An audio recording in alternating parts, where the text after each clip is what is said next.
So month 10 was a difficult month for me. Just personally, my head was not in a good spot at all, and I just went through a period of time where I just was dealing with really low self-esteem, which isn't like me at all. I don't think I've ever been through a period of low self-esteem in my life before this, so I learnt what I could. Music was a little bit of an escape, but it was also, I felt a little bit of pressure because obviously I'm sharing it online. And like, it sucks to feel low, it sucks to feel not like yourself. So yeah, I just wanted to put that out there, that even people like me who seem really like bigger go-getters and who are like putting themselves online struggle with things going on with their emotional well-being. So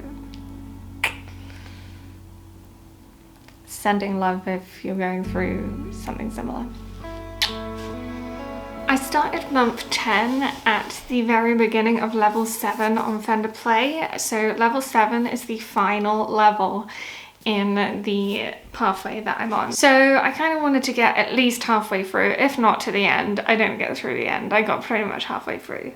So it started with an overview and then a look at octaves.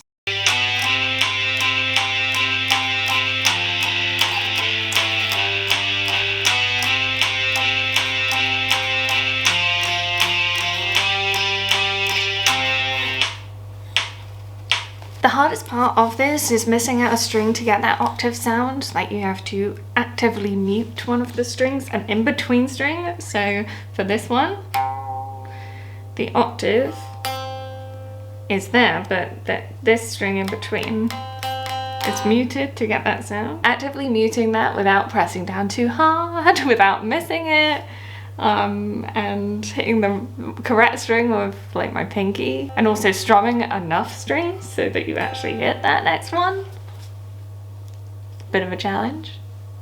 Who doesn't like a challenge? I then learned a riff by Rage Against the Machine from the song Balls on Parade.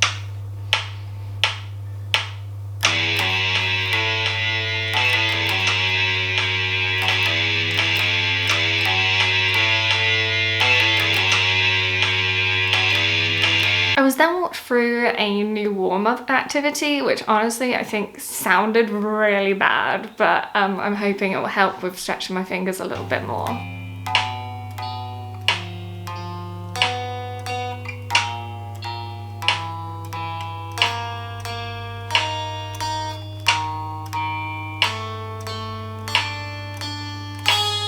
I've said it before and I'll say it again, stretching my fingers has been the hardest part of this whole guitar learning journey. I'm finding that between these two fingers the stretch is quite good, and between these two fingers the stretch is quite good, but from my middle finger to my ring finger, just no dice.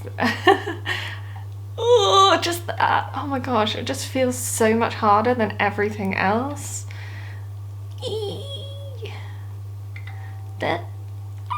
And just like trying to get it as close as possible to the fret. Yeah, that. It's just like, I feel like the further down the guitar goes this way, the harder I find it. Oh, it's just one of those things that's going to take time. It's just like these things you cannot force. And I'm finding it really difficult when people criticize parts of my technique when, like, I literally can't even stretch my fingers. So how am I expected to get everything with the perfect technique if my fingers are not even like,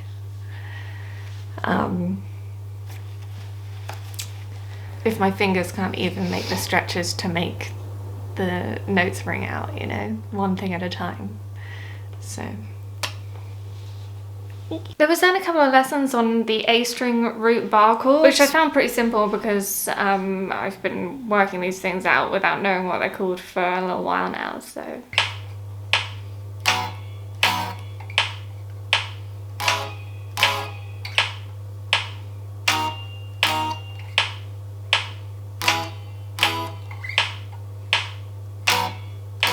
So every time I play in time, I seem to incorporate a string that's not meant to be in the chord, and every time I do the chords like right, it's not in time. So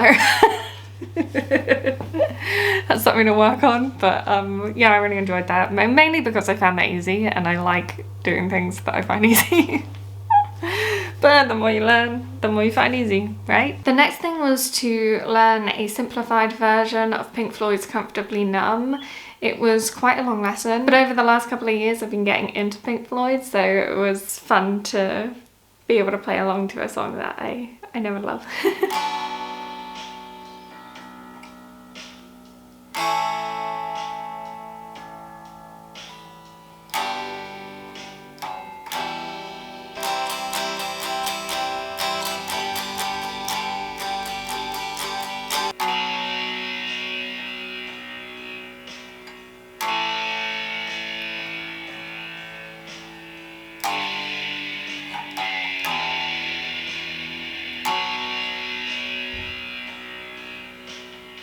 The next couple of lessons focused on arpeggio picking, which is essentially like a chord, but you pluck one string at a time. This isn't a new concept to me. This is something that I learned way back when I started learning piano like years ago, but obviously it's very different on guitar.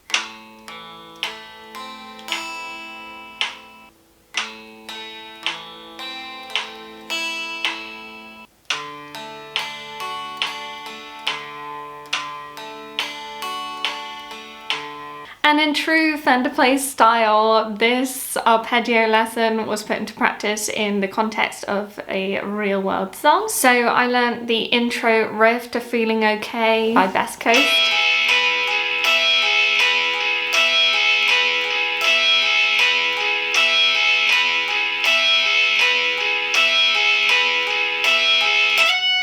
My attention was then turned to learning the E major scale.